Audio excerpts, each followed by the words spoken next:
Hello friends, good evening. Welcome to my YouTube channel.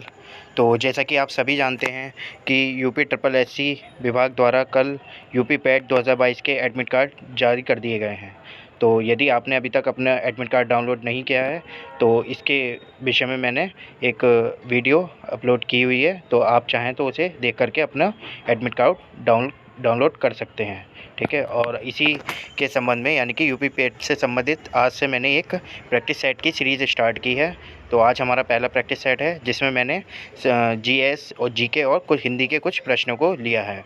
और आने वाले प्रैक्टिस सेट में हम जो सिलेबस के अनुसार और भी सब्जेक्ट हैं हमारे, उनके क्वेश्चंस को भी हम अगले प्रैक्टिस सेटों में इंक्लूड करेंगे। तो चलिए स्टार्ट करते हैं हम अपने पहले प्रैक्टिस सेट के पहले क्वेश्चन को। तो हमारा पहला क्वेश्चन है कि हर्यक वंश का संस्थापक कौन था। तो हर्यक वंश का जो संस्थापक था वह कौन था? जो हमारा ऑप्शन बी है, बिंबिसार। ठीक है। तो ये था हमारा हर्यक वंश का संस्थापक बिंबिसार। अब देखते हैं अपना दूसरा क्वेश्चन। तो दूसरा क्वेश्चन है हमारा, प्रथम बौद्ध संगति कहाँ हुई थी। ठीक है। तो आपको बता दूं कि जो ये चार ऑप्शंस हमारे दे रखे हैं, यानी कि option A Vaishali, B Rajgir, C Kundalvan और डी पाटलिपुत्र, तो ये चारों ही स्थानों पर बौद्ध संगतियाँ हुई थी। लेकिन क्वेश्चन पूछ रहा है कि प्रथम बौद्ध संगति कहाँ हुई थी, तो इसका उत्तर हमारा है राजगीर अथवा राजगीर। ठीक है। और देखते हैं अपना अगला क्वेश्चन, प्रश्न नंबर 3, अपने पिता को तन्हाई की सज़ा किसने दी। तो इसके ऑप्शन है हमारे, option A Udayan, B Shishunag, C Aurangzeb और डी नागदशक। तो वह कौन था जिसने अपने पिता को तन्हाई की सज़ा दी थी? तो वह कौन था? ऑप्शन डी हमारा नागदशक हो जाएगा। ठीक है। इसके बाद देखते हैं अपना अगला क्वेश्चन, जो कि प्रश्न नंबर 4 है हमारा। तो कि दोहराई का युद्ध किसके मध्य हुआ, यानी किन दो लोगों के मध्य या किन दो सेनाओं के मध्य दोहराई का युद्ध हुआ। तो ऑप्शन ए है हमारा औरंगजेब और शाहजहाँ के मध्य, मुग़ल सेना और मराठा सेना के मध्य, या औरंगजेब और दारा शिकोह के मध्य, या फिर डी ऑप्शन है हमारा जय सिंह और वीर शिवाजी के मध्य। तो हमारा प्रश्न का उत्तर क्या होगा? ऑप्शन सी यानी कि औरंगजेब और दारा शिकोह के मध्य युद्ध हुआ था दोहराई का। ठीक है। तो हमारा अगला क्वेश्चन है, बीबी का मकबरा कहाँ स्थित है।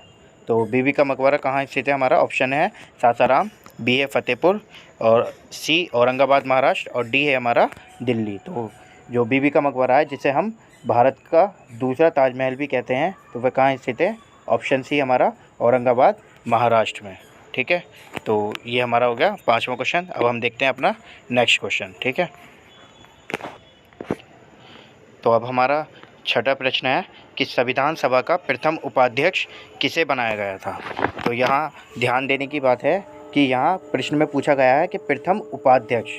तो जो स्टूडेंट्स गलती करते हैं कि केवल इसको अध्यक्ष पढ़ के हमारे क्या ऑप्शंस लगा के आ जाते हैं कि राजेंद्र प्रसाद या फिर सच्चिदानंद सिन्हा। लेकिन आपको बता दूं कि जो हमारे डॉक्टर राजेंद्र प्रसाद हैं, वे संविधान सभा के स्थायी अध्यक्ष थे। और जो सच्चिदानंद सिन्हा है ऑप्शन बी, तो ये कैसे थे? संविधान सभा के अस्थायी अध्यक्ष थे। ठीक है। और जबकि जो हमारे ऑप्शन डी है, बी एन राव, ये हमारे संवैधानिक सलाहकार थे संविधान सभा के। तो हमारे क्वेश्चन के हिसाब से जो हमारा उत्तर होगा वह क्या होगा? संविधान सभा के प्रथम उपाध्यक्ष जो थे वे कौन थे? एच.सी. मुखर्जी। ठीक है। तो यहाँ ध्यान रखेंगे कि प्रथम उपाध्यक्ष पूछा जा रहा है या फिर प्रथम अध्यक्ष पूछा जा रहा है। ठीक है। तो देखते हैं अगला क्वेश्चन, जो कि ये प्रश्न नंबर 7 कि प्रस्तावना शब्द कहाँ से लिया गया है। ठीक है। तो यहाँ भी बच्चे बहुत कन्फ्यूज़न में रहते हैं, क्योंकि सब ज़्यादातर प्रस्तावना के क्वेश्चन को देखते ही ऑस्ट्रेलिया को क्लिक कर देते हैं। जबकि मैं आपको बता दूं कि जो ऑस्ट्रेलिया है, वहाँ से प्रस्तावना की भाषा ली गई है। क्या लिया गया है? प्रस्तावना की भाषा। ठीक है। तो क्वेश्चन में पूछा गया है कि प्रस्तावना शब्द कहाँ से लिया गया है। तो प्रस्तावना शब्द हमारा कहाँ से लिया गया है? तो हमारा राइट आंसर होगा ऑप्शन सी, यानी कि संयुक्त राज्य अमेरिका। ठीक है। तो देखते हैं अपना अगला क्वेश्चन, जो कि है प्रश्न नंबर 8 कि संघ शक्ति समिति के अध्यक्ष कौन थे। तो ये जो हमारे ऑप्शन हैं, option A Sardar Vallabh Bhai Patel, option B Rajendra Prasad, option C Jawaharlal Nehru, option D H C. Mukherjee. तो आपको बताऊं कि ये जितने भी ऑप्शन हैं हमारे, ये किसी न किसी समिति के अध्यक्ष या उपाध्यक्ष हैं। ठीक है। लेकिन इसने पूछा है क्वेश्चन में कि संघ शक्ति समिति के अध्यक्ष कौन थे, तो वे कौन थे हमारे, ऑप्शन सी हमारा राइट आंसर होगा, यानी कि जवाहरलाल नेहरू। ठीक है, तो ये हुआ हमारा क्वेश्चन नंबर 8। अब देखते हैं क्वेश्चन नंबर 9। तो प्रश्न नंबर 9 क्या कह रहा है हमारा कि सत्यशोधक समाज की स्थापना किसने की, यानी किसके द्वारा सत्यशोधक समाज की स्थापना की गई। तो इसका ऑप्शन है हमारे केशव चंद्र सेन, ज्योतिबा फूले, सावित्री फूले या फिर एमजी रनाडे। तो हमारा सही उत्तर होगा ऑप्शन बी, यानी कि ज्योतिबा फूले।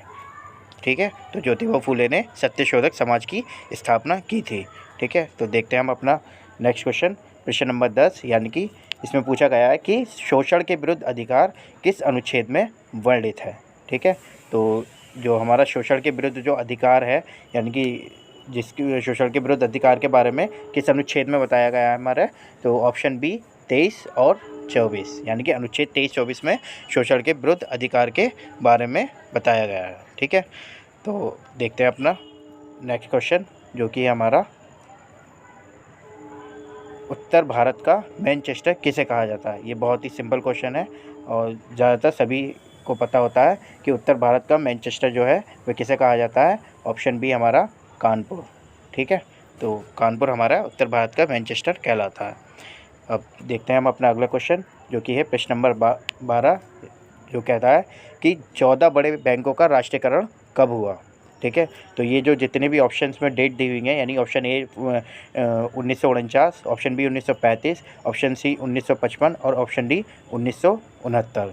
तो अब ये चारों ही जो सनें हमारी दे रखी हैं, ये चारों ही सनें बैंक से रिलेटेड हैं और चारों ही सनें बहुत ही इम्पोर्टेंट हैं। तो सबसे पहले जो हमारा ऑप्शन दे रखा है 1949, तो 1949 में क्या हुआ था, हमारे रिज़र्व बैंक का राष्ट्रीयकरण हुआ था और 1935 में रिज़र्व बैंक की स्थापना हुई थी। और जो हमारा ऑप्शन सी है, इसमें 1955 में भारतीय स्टेट बैंक की स्थापना हुई थी। ठीक है, और तो हमारा जो ऑप्शन डी बचा, तो उसमें क्या हुआ था, 14 बड़े बैंकों का राष्ट्रीयकरण हुआ था। तो इस हिसाब से हमारा उत्तर क्या हुआ, ऑप्शन डी, यानी कि 1969। ठीक है, तो ये हुआ हमारा क्वेश्चन नंबर 12। अब देखते हैं प्रश्न नंबर 13, यानी कि 1 रुपये के नोट पर किसके हस्ताक्षर होते हैं। तो ये क्वेश्चन भी बहुत इंपॉर्टेंट है और बहुत पूछा जाता है, क्योंकि बच्चे इसमें कन्फ्यूज़न में रहते हैं कि ज़्यादातर जितने भी स्टूडेंट्स हैं ज़्यादातर ऑप्शन बी को क्लिक करते हैं कि गवर्नर भारतीय रिजर्व बैंक। तो इसका आंसर गवर्नर भारतीय रिजर्व बैंक ना हो करके क्या होता है, ऑप्शन हमारा डी दे रखा है, वित्त सचिव भारत सरकार। ठीक है, तो इसका आंसर क्या होगा हमारा, वित्त सचिव भारत सरकार के 1 रुपये के नोट पर हस्ताक्षर होते हैं। ठीक है, तो ये हमारा हुआ प्रश्न नंबर 13। अब हम बढ़ते हैं आगे प्रश्न नंबर 14 की ओर। तो क्वेश्चन नंबर 14 कह रहा है कि निजी क्षेत्र में देश का पहला निर्यात प्रोसेसिंग क्षेत्र यानी कि EPZ की स्थापना कहाँ की गई थी। तो EPZ फर्स्ट की स्थापना हमारे कहाँ की गई थी, कांडला में, विशाखापट्टनम में, सूरत में या फिर नंदीग्राम में। तो जो EPZ फर्स्ट है वो उसकी स्थापना हमारी कहाँ की गई थी, ऑप्शन सी यानी कि सूरत में की गई थी। ठीक है, तो अब हम बढ़ते हैं अपने अगले प्रश्न की ओर, जो कि है प्रश्न नंबर 15, यानी कि भारतीय लघु उद्योग विकास बैंक का मुख्यालय कहाँ स्थित है। ठीक है, तो ये क्वेश्चन भी इम्पोर्टेंट है, क्योंकि ये जो मुख्यालय हमारा यूपी में ही स्थित है, तो इस क्वेश्चन के भी आने की संभावना है। तो जो हमारा भारतीय लघु उद्योग विकास बैंक है उसका मुख्यालय कहाँ पर है, उत्तर प्रदेश, लखनऊ, यानी कि ऑप्शन सी हमारा सही होगा। ठीक है, तो ये हुए हमारे 15 प्रश्न नंबर 5। तो अब हम चलेंगे अपने नेक्स्ट प्रश्न, यानी कि प्रश्न नंबर 16, जो कि है जिब्राल्टर जल संधि किससे संबंधित है। ठीक है, तो जो हमारा ऑप्शन ए है, इसमें कुछ मिस्टेक है टाइपिंग में, यहाँ होना चाहिए हमारा हिंद महासागर। ठीक है, तो ऑप्शन ए है हमारा जावा सागर और हिंद महासागर, या फिर ऑप्शन बी हडसन की खाड़ी और अटलांटिक महासागर, ऑप्शन सी भूमध्य सागर और अटलांटिक महासागर, और ऑप्शन डी है हमारा फारस की खाड़ी और ओमान की खाड़ी। ठीक है, तो क्वेश्चन के हिसाब से हमारा जो उत्तर है वह क्या है, भूमध्य सागर और अटलांटिक महासागर के मध्य जो जल संधि है वो कौन सी है, जिब्राल्टर जल संधि। ठीक है, तो चलते हैं हम अपने अगले प्रश्न, यानी कि प्रश्न नंबर 17 की ओर।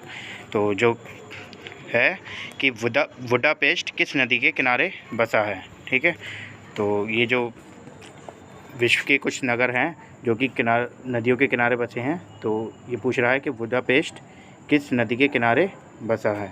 तो जो हमारा बुडापेस्ट शहर है वो किस नदी के किनारे बसा है, ऑप्शन बी यानी डैन्यूब नदी के। ठीक है, तो डैन्यूब नदी के किनारे और भी शहर हैं जैसे कि बेलग्रेड और वियना, ठीक है, जो कि डैन्यूब नदी के किनारे बसे हुए हैं।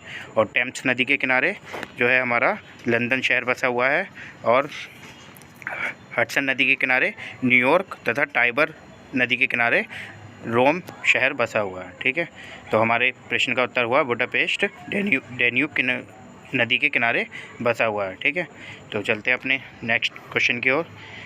तो नेक्स्ट क्वेश्चन है हमारा, पवित्र भूमि किसे कहा जाता है। तो जो पवित्र भूमि है वह हमारा ऑप्शन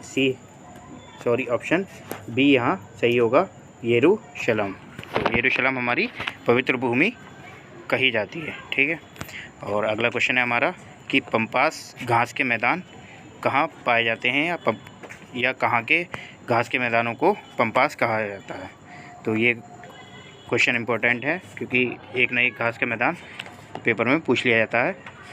तो जो हमारा पंपास घास के मैदान है वे कहाँ के हैं, ऑप्शन सी हमारा अर्जेंटीना।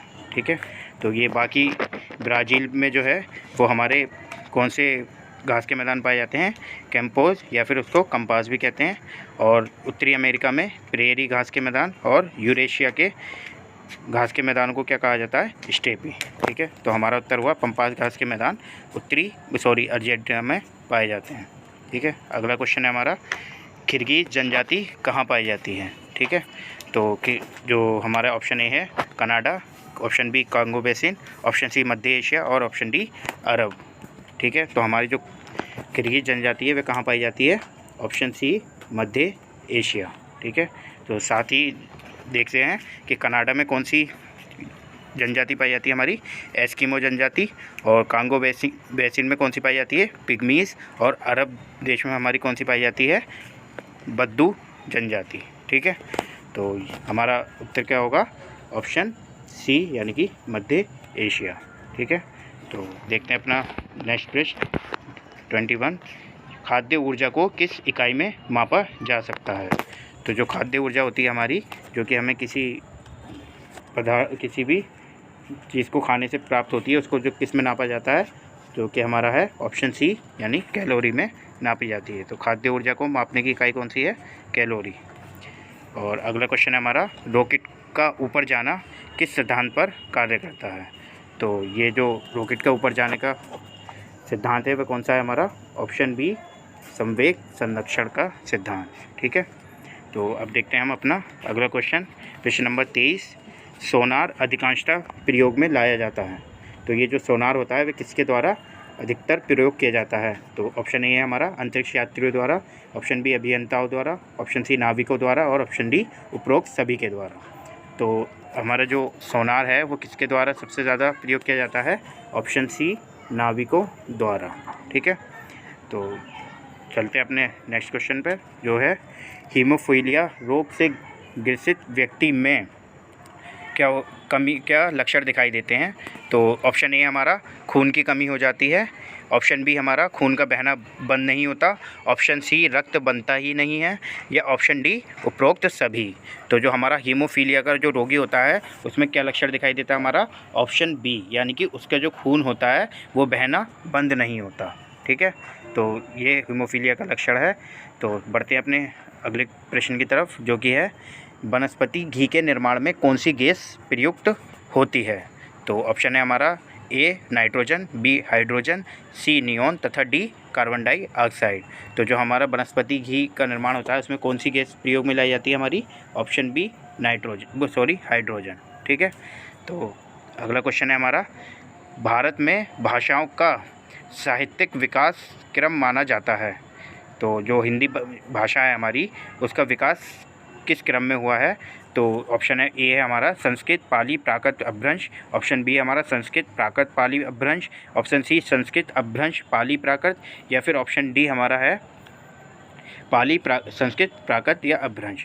तो जो हमारी हिंदी भाषा का जो विकास है वो किस तरह से हुआ है, तो हमारा ऑप्शन ए यहाँ पर सही होगा, यानी कि सबसे पहले संस्कृत के रूप में थी, फिर पाली, फिर प्राकृत और फिर अपभ्रंश, और अपभ्रंश के बाद हिंदी का स्वरूप देखने को मिला है। ठीक है, तो जो हमारा साहित्यिक विकास का क्रम कौन सा है, ऑप्शन ए संस्कृत, पाली, प्राकृत और अपभ्रंश। ठीक है, तो अगला क्वेश्चन हमारा है प्रश्न नंबर 27 के निम्न में से पार्श्विक वर्ण है। ऑप्शन ए है हमारा यावा, ऑप्शन बी है रा, ऑप्शन सी है ला, ऑप्शन डी है डा। तो जो हमारा पार्श्विक वर्ण है वो कौन सा है, ऑप्शन सी यानी कि ला। ठीक है, तो जो हमारे ये ऑप्शन ए में दिए हुए हैं या वा, ये कैसे हैं, ये हमारा अर्ध स्वर, और जो हमारा ऑप्शन बी है रा, ये कौन सा वर्ण कहलाते हैं, प्राकंपित, और जो ऑप्शन डी में दिया हुआ है डा, वो कौन सा होता है हमारा, दीर्घुण वर्ण होते हैं। ठीक है, तो इस तरह से ये वर्ण के उच्चारण के आधार पर जो हमारा ला है वो कौन सा होता है, पार्श्विक वर्ण होता है। ठीक है, तो बढ़ते हैं हम अगले क्वेश्चन की ओर, जिसमें पूछा है कि निम्न में से कौन सा शब्द देशज है, यानी कि वह कौन सा शब्द है जो कि हमारी देशी भाषा या दो बोलियों के से उत्पन्न हुआ है। तो ऑप्शन है हमारा ए सुंदर, ऑप्शन बी अंगूठा, ऑप्शन सी फटाफट या ऑप्शन डी साइकिल। तो जो हमारा देशज शब्द है वो कौन सा है, ऑप्शन सी यानी कि फटाफट। ठीक है, तो अगला क्वेश्चन है हमारा पित्रादेश का संधि विच्छेद क्या होगा। तो जो पित्रादेश का सही संधि विच्छेद होगा वह कौन सा होगा, हमारा ऑप्शन बी। ठीक है, पित्र प्लस आदेश। तो ये जो हमारा उदाहरण है पित्रादेश, ये कौन सी संधि का है, स्वर संधि के 5 जो रूप होते हैं तो उसमें से हमारी एक संधि होती है यड़ संधि, तो उसका उदाहरण है ये पित्रादेश। ठीक है, यड़ संधि। ठीक है, तो कभी ऐसे क्वेश्चन पूछ ले कि पित्रादेश किस संधि का उदाहरण है, तो हमारा कौन सा होगा, यड़ संधि का। ठीक है, तो अगला क्वेश्चन है हमारा निम्नलिखित में से कौन सा संज्ञा का भेद या फिर प्रकार नहीं है, यानी कि निम्न में से कौन सी ऐसा पद है या कौन सा ऐसा प्रकार है जो कि संज्ञा की श्रेणी में नहीं आता। तो ऑप्शन ए है हमारा भाववाचक संज्ञा, ऑप्शन बी है जातिवाचक संज्ञा, और ऑप्शन सी है संख्यावाचक संज्ञा, और ऑप्शन डी है हमारा समूहवाचक संज्ञा। तो ये जो हमारा ऑप्शन ए, ऑप्शन बी और ऑप्शन डी है, ये तीनों ही हमारे संज्ञा के प्रकार हैं, जबकि ऑप्शन जी जो कि दे रखा है हमारा संख्यावाचक संज्ञा, तो ये किसी भी प्रकार की संज्ञा नहीं होती है, यानी ये संज्ञा का प्रकार नहीं है। तो हमारा ऑप्शन, क्योंकि इसने पूछा है कि संज्ञा का कौन सा भेद नहीं है, तो कौन सा होगा, संख्यावाचक संज्ञा, ऑप्शन सी यहाँ पर सही होगा। तो बढ़ते हैं अपने अगले क्वेश्चन की ओर, जो कि है प्रश्न नंबर 30, यानी कि दुष्ट आदमी में किस प्रकार का विशेषण है। तो यहाँ ये क्वेश्चन है हमारा विशेषण से संबंधित। तो जो ऑप्शन ए हमारा परिमाणवाचक, ऑप्शन बी गुणवाचक, ऑप्शन सी निजवाचक और ऑप्शन डी सार्वनामिक। तो जो हमारा उत्तर होगा वह कौन सा होगा, ऑप्शन बी, यानी कि ये किसी व्यक्ति के गुणों को बताता है, वह कौन सा विशेषण कहलाता है, व्यक्ति या फिर किसी भी वस्तु वगैरह के गुण को बताता है तो वह कौन सा कहलाता है, गुणवाचक विशेषण। तो ये बता रहा है कि वह आदमी दुष्ट है, यानी कि वह उसके गुण को बता रहा है, तो कौन सा विशेषण होगा इसमें, गुणवाचक विशेषण। ठीक है, तो देखते हैं हम अपना अगला क्वेश्चन, जो कि है प्रश्न नंबर 31। तो अब हम देखेंगे अपना प्रश्न नंबर 31 कि दही शब्द है। तो यहाँ पूछ रहा है कि दही शब्द जो है वो स्त्रीलिंग है, पुल्लिंग है, नपुंसकलिंग है या फिर उभयलिंग है। तो हम बोलकर भी देख सकते हैं कि दही खाया या फिर दही खाई। तो इस तरह से पता चल रहा है हमारा कि दही खाया। तो दही कैसा शब्द हो गया हमारा, ऑप्शन बी यानी कि पुल्लिंग। ठीक है, तो हमारा अगला क्वेश्चन है प्रश्न नंबर 32, यानी कि भूदान में कौन सा समास है। ठीक है, तो भूदान में कौन सा समास है हमारा, जो कि हमारे ऑप्शन बी है तत्पुरुष समास। तो तत्पुरुष समास जो होता है उसमें क्या होता है, जो हमारे कारक होते हैं कि कर्ता ने कर्म को करण से संप्रदान के लिए, इस तरह से जो कारक है हमारे उनका प्रयोग होता है। ठीक है, तो यहाँ है शब्द भूदान यानी कि भूमि का दान। तो कौन सा समास होगा हमारे यहाँ पर, तत्पुरुष समास। तो और ये जो हमारा ऑप्शन ए है अव्ययी भाव समास, उसमें क्या होता है कि जो अव्यय शब्द है हमारे, जैसे कि भर, प्रति, अभी, इस तरह से जो अव्यय शब्द हैं उनका प्रयोग होता है। और जो हमारा ऑप्शन सी है कर्मधारय समास, इसमें जो है दोनों ही पद प्रधान होते हैं। जैसे कि मान लीजिए महावीर, तो इसमें महान और वीर दोनों ही कैसे हैं, प्रधान हैं। ठीक है, तो और ऑप्शन डी जो है हमारा द्विगु समास, तो ये कैसा होता है, संख्यावाचक होता है, यानी इसमें संख्या का बोध होता है, जैसे कि त्रिभुवन, तो यानी 3 भवनों का समूह।